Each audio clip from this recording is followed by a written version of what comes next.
Good morning students. Commercial law दे विच जिहड़ा आपां चैप्टर स्टार्ट कीता सी उह सी remedies for the breach of a contract, जिहदे विच आपां 5 रेमेडीज डिस्कस कीतियां सी जिहड़ियां कि इंजर्ड पार्टी नूं अवेलेबल हुंदियां आ ते 6th रेमेडी जिहड़ी आ डैमेजेस ओहनूं असीं अज इस लैक्चर दे विच डिस्कस करांगे।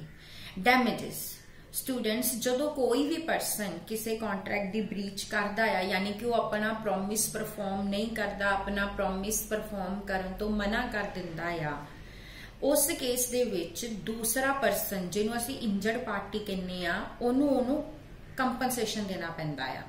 ठीक है जी, कौन कंपनसेशन दिंदा आ? जिन्ने कॉन्ट्रैक्ट की ब्रीच कीती आ किनू कंपनसेशन दिंदा आ? इंजर्ड पार्टी नू कंपनसेशन दिंदा आ। ठीक है, कंपनसेशन देना जिहड़ा है उहनूं असीं डैमेजेस कहने आ ते ये जिहड़ियां डैमेजेस कीतियां जांदियां आ इहदा सिर्फ इक्को ही परपज हुंदा आ कि जिहड़ी इंजर्ड जिहड़ा परसन आ, जिहड़ी इंजर्ड पार्टी आ उहनूं गुड पोजीशन ते लैके आना, जिस पोजीशन ते अगर वो कॉन्ट्रैक्ट दी परफॉर्मेंस तो बाद हुंदा, अगर कॉन्ट्रैक्ट परफॉर्म हो जाता, यानी कि जिन्हें कॉन्ट्रैक्ट की ब्रीच की, कॉन्ट्रैक्ट की ब्रीच करने की जगह तो अपना प्रॉमिस परफॉर्म कर दिंदा, तो दूसरी पार्टी इंजर्ड पार्टी जिहड़ी आ वो जिस पोजीशन ते हुंदी उहनूं इन्ना कंपनसेशन दिता जावे कि हुण वो उसे पोजीशन ते पहुंच जावे। ठीक है, सो डैमेजेस दा मतलब की है जस्ट कंपनसेशन आ। ठीक है, ना कि कोई सबस्टिट्यूट आ, प्रॉमिस्ड परफॉर्मेंस का कोई सबस्टिट्यूट नहीं हैगा, ये तो जस्ट एक कंपनसेशन है जिहड़ा कि मनी दी फॉर्म दे विच पे किया जाना है। ठीक है, और डैमेजेस जिहड़ियां पे कीतियां जांदियां वो सिर्फ इंजर्ड पार्टी नूं कंपनसेट करन लई कीतियां जांदियां ताकि मनी दे नाल जिन्ना उहनूं कंपनसेट किया जा सकदा आ उन्ना उहनूं कीता जावे। ठीक है, बट इहदे विच की आ कि किसी तरह की कोई पनिशमेंट लई डैमेजेस जिहड़ियां आ गिल्टी नूं किसी तरह की कोई पनिशमेंट देण लई नहीं डिक्लेयर कीतियां जांदियां भी उन्हें कोई गलत काम कीता आ। ठीक है, उहदे करके कि उहनूं ओ गिल्टी आ इसलिए उहनूं जिहड़ा आ पनिश किया जावे। ठीक है, बट अगर उन्हें किसी तरह का कोई रॉन्गफुल एक्ट किया आ, ठीक है, और जिहड़ी इंजर्ड पार्टी उन्होंने किसी तरह का बहुत ज्यादा लॉस हो गया है, फिर कोर्ट जिहड़ा है कि डिक्लेयर करेगा कि जो भी उन्होंने लॉस होया उहदा लॉस पूरा किया जावे। ठीक है, सो इहदा जिहड़ा पर्पज आ सिर्फ ते सिर्फ कंपनसेशन, ना कि किसी तरह की कोई पनिशमेंट आ। हुण डैमेजेस दियां काइंड्स, डैमेजेस 4 तरह दियां हुंदियां आ। सब तो पहला हैगियां जनरल और ordinary damages. Students general damages वो हुंदियां जिहड़ियां कि कॉन्ट्रैक्ट की ब्रीच करके नैचुरली अराइज हो जाती, भी इन्ना लॉस उस बंदे नूं हो गया, क्यों हो गया? क्योंकि कॉन्ट्रैक्ट की ब्रीच हुई है इसलिए उन्होंने लॉस होया। इहनूं असीं जनरल डैमेजेस कहने आ। इन्हां दे विच वो डैमेजेस इनकलूड हुंदियां जिहड़ियां ब्रीच दे प्रोबेबल और नैचुरल कंसीक्वेंसिस दे करके हुंदियां आ। ठीक है, जनरल डैमेजेस वो डैमेजेस हैगियां आ जिन्हां नूं लॉ भी मनदा आ कि ये कॉन्ट्रैक्ट की ब्रीच करके होईयां आ। ठीक है, सो ये डैमेजेस क्यों अवॉर्ड कीतियां जांदियां आ ताकि इंजर्ड पार्टी नूं कंपनसेट किया जावे, ना कि गिल्टी नूं किसी तरह की कोई पनिशमेंट दिती जावे। सो जनरल डैमेजेस कैलकुलेट करने लई हमेशा ये देखा जाता है कि इंजर्ड पार्टी नूं एक्चुअली कितना लॉस होया, उहदे उस लॉस दे अकॉर्डिंग ही उहनूं कंपनसेट किया जाता है। इन्हां ने एग्जाम्पल दिती आ कि एक कॉन्ट्रैक्ट सीगा ए ने किया बी दे नाल कि उहनूं 50 क्विंटल साल्ट जिहड़ा आ वो सैल करेगा ते डिलीवर करेगा एक पर्टिकुलर प्राइस ते। ठीक है, ए ने बाद विच अपना प्रॉमिस तोड़ दिता। हुण बी जिहड़ा हैगा आ वो देखेगा कि जिस प्राइस ते उहनूं ए दे कोलों वो साल्ट मिलना सी और जो प्राइस हुण मार्केट दे विच इस वेले चल रहा आ उहदा की डिफरेंस आ। मान लो उन्होंने साल्ट जिहड़ा हैगा 1000 रुपीज पर क्विंटल के अकॉर्डिंग मिलना सी, बट मार्केट दे विच जो रेट हुण चल रहा वो 1200 पर क्विंटल चल रहा। सो उन्होंने पर क्विंटल किन्ने दा लॉस हो रहा? उन्होंने पर क्विंटल 200 रुपीज का लॉस हो रहा। और इत्थे 50 क्विंटल सेल करन दी गल आ, सो 50 नूं 200 दे नाल मल्टीप्लाई करांगे यानी कि उन्होंने लॉस 10,000 का हो रहा है। सो उन्होंने 10,000 जिहड़ा हैगा वो कंपनसेट किया जावे। उस तो बाद नेक्स्ट है सेकंड वन है special damages. Special damages students वो डैमेजेस हुंदियां आ ਜਿਹੜੀਆਂ ਕਿ ਅਰਾਈਜ਼ ਕਿਸੇ ਨੈਚੁਰਲ ਰੀਜ਼ਨਸ ਕਰਕੇ ਨਹੀਂ ਹੁੰਦੀਆਂ, ਨੈਚੁਰਲੀ ਨਹੀਂ ਹੁੰਦੀਆਂ, ਬਲਕਿ ਉਹ ਕਿਸੇ ਅਨਯੂਜ਼ੂਅਲ ਸਰਕਮਸਟੈਂਸਿਸ ਕਰਕੇ ਹੋ ਜਾਂਦੀਆਂ ਆ। ਠੀਕ ਆ। ਔਰ ਇਹ ਡੈਮੇजेस ਜਿਹੜੀਆਂ ਹੈਗੀਆਂ ਆ ਇਹ ਉਸ ਵੇਲੇ ਪਾਰਟੀਜ਼ ਨੂੰ ਪਤਾ ਹੋਣੀਆਂ ਚਾਹੀਦੀਆਂ ਜਦੋਂ ਕੰਟਰੈਕਟ ਸਾਈਨ ਕੀਤਾ ਗਿਆ ਸੀ ਕਿ ਇਹ ਵਾਲਾ ਅਗਰ ਕੰਟਰੈਕਟ ਦੀ ਬ੍ਰੀਚ ਹੁੰਦੀ ਆ ਤਾਂ ਇਹ ਵਾਲਾ ਜਿਹੜਾ ਲਾਸ ਹੈਗਾ ਆ ਉਹ ਹੋ ਸਕਦਾ ਆ। ठीक है।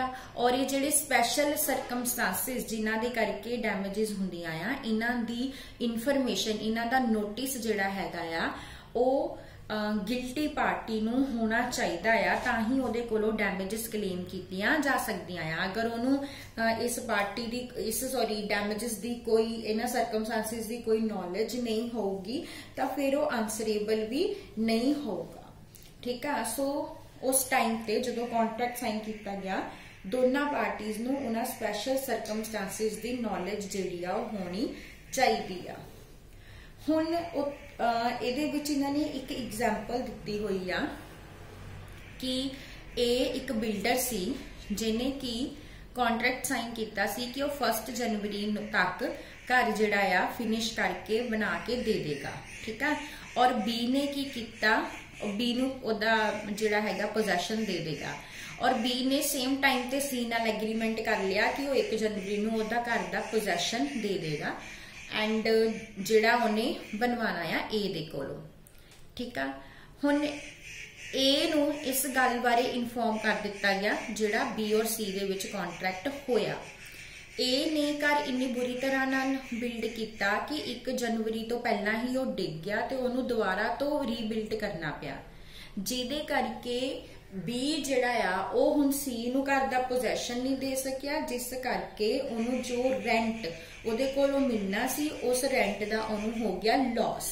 सो हुण ये जिहड़ा आ उन्होंने जिहड़ा एक तो जनरल डैमेजेस तो देनियां ही पैणगियां उन्होंने उस तो इलावा ये जिहड़ा रेंट दा लॉस होया है जिहड़ियां स्पैशल डैमेजेस हैगियां आ ये भी बी नूं पे करनियां पैणगियां क्योंकि उन्हें ए नूं इन्फॉर्म कीता सी उन्हां स्पैशल सरकमस्टांसिस बारे।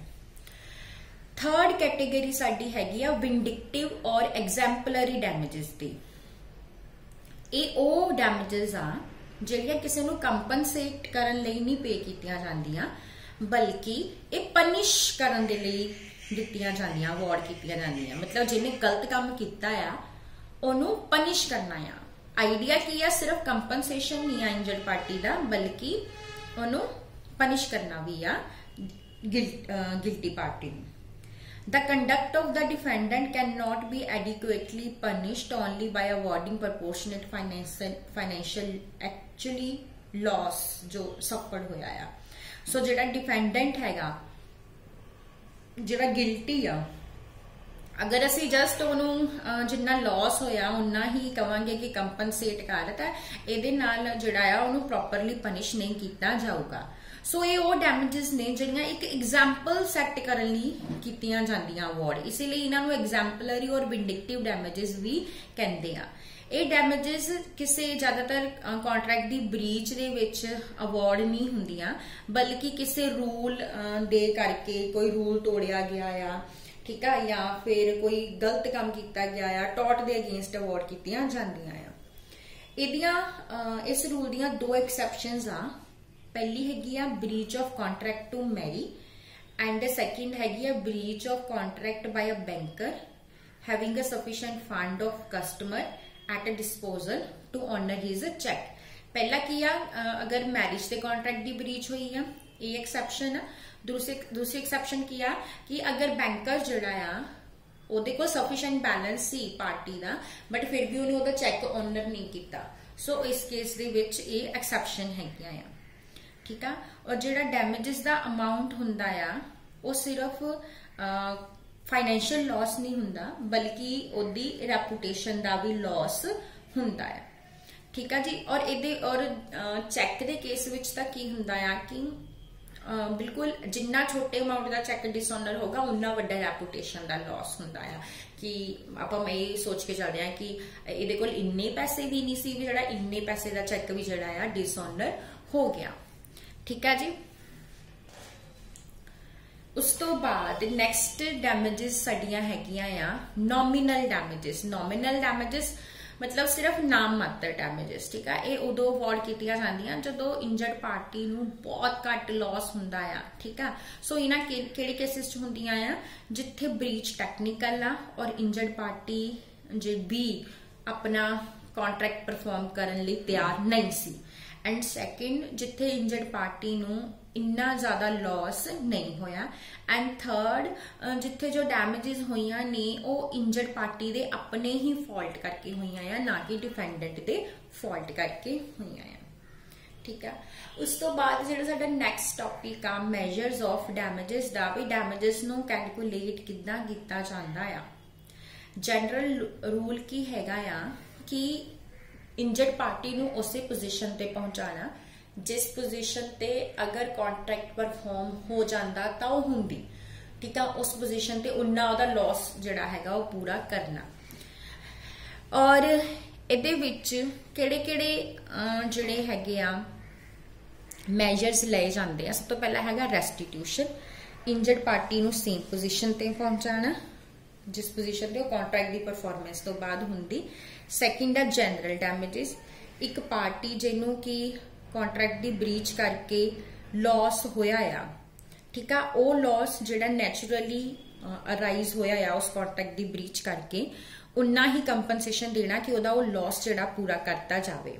थर्ड है स्पैशल डैमेजिस, जिथे कोई स्पैशल सर्कमस्टांसिस करके लॉस हो जाता है कोई स्पैशल वाला और उन्हां सर्कमस्टांसिस दी नॉलेज होवे गिल्टी नूं डिफेंडेंट नूं तां फिर वो स्पैशल डैमेजिस डिक्लेयर कीतियां जांदियां आ। And fourth one is a remote damages. Remote damages तो बहुत ही इनडायरैक्ट हुंदियां आ जिहड़ियां कि कॉन्ट्रैक्ट दी ब्रीच करके नैचुरली अराइज नहीं होईयां हुंदियां।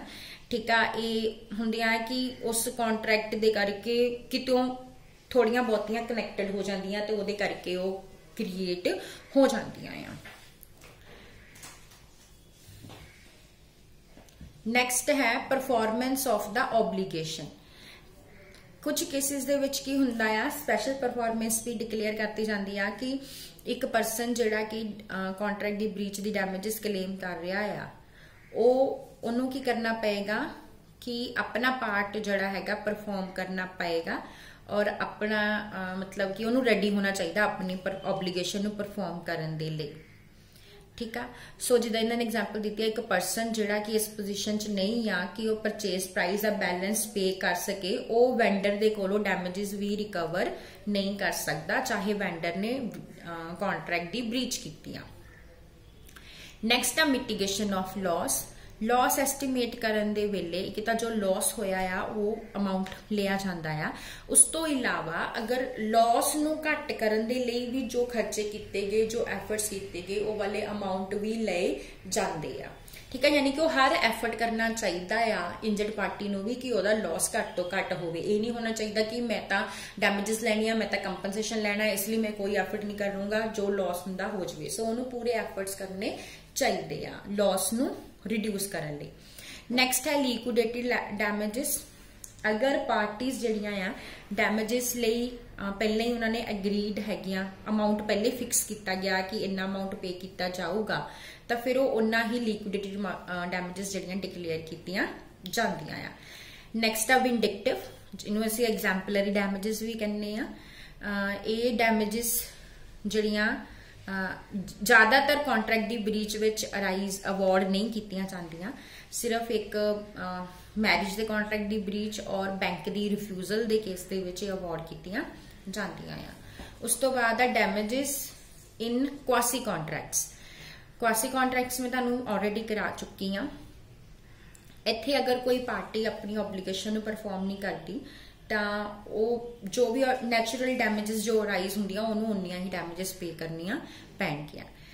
नैक्सट है डिफिकल्टी ऑफ असैसमेंट। ये कहना कि डैमेजिस नूं कैलकुलेट करना डिफिकल्ट आ। डैमेजिस नूं रिफ्यूज करन दा कोई वैलिड रीजन नहीं आ। सो कोर्ट जिहड़ी आ लॉस नूं असैस कर सकती है ते डिक्री जिहड़ी आ कर सकती है। ਇਹਦੇ ਵਿੱਚ ਇੱਕ ਛੋਟਾ ਜਿਹਾ ਟੌਪਿਕ ਆ ਪੈਨਲਟੀ ਐਂਡ ਲਿਕੁਇਡੇਟਰੀ ਡੈਮੇजेस ਦਾ। ਇੰਡੀਅਨ ਲਾਅ ਤਾਂ ਪੈਨਲਟੀ ਔਰ ਲਿਕੁਇਡੇਟਰੀ ਡੈਮੇजेस ਦੇ ਵਿੱਚ ਕੋਈ ਵੀ ਡਿਫਰੈਂਸ ਨਹੀਂ ਕਰਦੀ, ਬਟ ਇੰਗਲਿਸ਼ ਲਾਅ ਦੇ ਵਿੱਚ ਇਹਨਾਂ ਦੋਨਾਂ ਟਰਮਸ ਨੂੰ ਡਿਫਰੈਂਟ ਇੰਟਰਪ੍ਰੇਟ ਕੀਤਾ ਜਾਂਦਾ ਆ। अगर जो अमाउंट फिक्स किया गया कॉन्ट्रैक्ट दे विच वो एक जेन्युइन एस्टीमेट आ, ठीक है, लॉस का जिहड़ा कि कॉन्ट्रैक्ट दी ब्रीच करके होना आ तां ओनू लिक्विडेटेड डैमेजेस कहा जाता आ। बट अगर वो अमाउंट उहदे नालों बहुत ज़्यादा हैगा आ तो फिर ओनू पेनल्टी कहा जाता आ। बट इंडियन लॉ दे विच इहो जिहा कोई भी डिस्टिंक्शन नहीं किया गया। सो इहदे नाल ही साडा ये चैप्टर जिहड़ा हैगा वो खत्म हुंदा आ। ते इहदे विच जो एक छोटे छोटे 2 टॉपिक रहिंदे आ तुसीं अपने आप डिस्कस कर लेने, पढ़ लेने आ। उस तो बाद नैक्सट यूनिट 2 कल तो स्टार्ट करांगे, जिहदे विच सब तो पहला चैप्टर साडा है इंडमनिटी एंड गारंटी दा। Thank you.